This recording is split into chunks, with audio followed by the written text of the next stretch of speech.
What about D-line? Because clearly, if we're losing guys like DJ Jones, and maybe losing a guy like Arden Key, we got to resupply that defensive line, knowing that that's the lifeline of our defense. What are some I guess players that, or what is the kind of contracts that we can afford at the defensive line, knowing that the 49ers tend to buy low and just develop these guys into things versus actually splurging on people. Yeah. D line is actually the position I'm kind of the most intrigued in a way in this class and how the 49ers are. Because you're right, they do like to develop these guys. But the one thing is they're going into an offseason where they're going to have 40 million in cap space. They don't necessarily have an absurd amount of holes that they can't fill in the draft. So they could look to splurge on defensive line to get a guy opposite of Nick Bosa and potentially form one of the better pass rushing duos in the league. Because you're right, they do like to get these low bargain signings like Arden Key. But the thing is, you want that guy to make plays at the end of the game, and you might want one of those better defensive linemen or more esteemed defensive linemen. Chandler Uh, Jones. yeah, there you go. There's one name, Chandler Jones. And I was going to bring him up, but Chandler Jones is probably the best defensive lineman on the market right now with Harold Landry being signed to his 5-year, 87 million deal.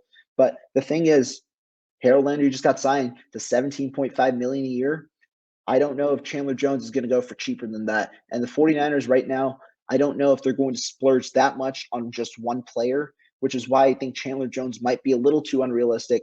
But some other options who are very good players who I might consider and whom I think could be potentially in the 49ers range, that's Hassan Reddick and that's DeMarcus Lawrence, who's expected to be cut by the Dallas Cowboys. So those are two players that I'd look out at. Hassan Reddick might get some more money because of the Harold Landry deal, but I'd love if Hassan Reddick, a young player who's only 27, we could sign him to a 4-year deal worth around 13-ish million a year and get him on this line opposite of Nick Bosa, of course. What about a guy like JPP? Jason Pierre-Paul would also be solid because he's a veteran. He's been there and he has experience. I think he'd be solid. I don't think he returns to Tampa Bay with their cap space situation, but yeah, I think he'd also be a solid guy. Some other guys, we've heard Dante Fowler be flirted around. I think he could definitely look to be a reclamation project because he's only 27. If he gets a 1-year deal with the 49ers, guess what? Going into his age 29 season, he could be a hot commodity next offseason and get paid again, which is probably what he's looking to do after having a strong season with the 49ers, just like Arden Key did. Awesome. Yeah, and I think that for defensive linemen especially, the 49ers are a destination spot because they've seen so many people be able to have such success with the 49ers and then go out and get paid by a team, within a year or two of being on that. So that's something that the 49ers definitely can utilize to maybe attract some of these guys that might go there knowing that they want their payday down the line.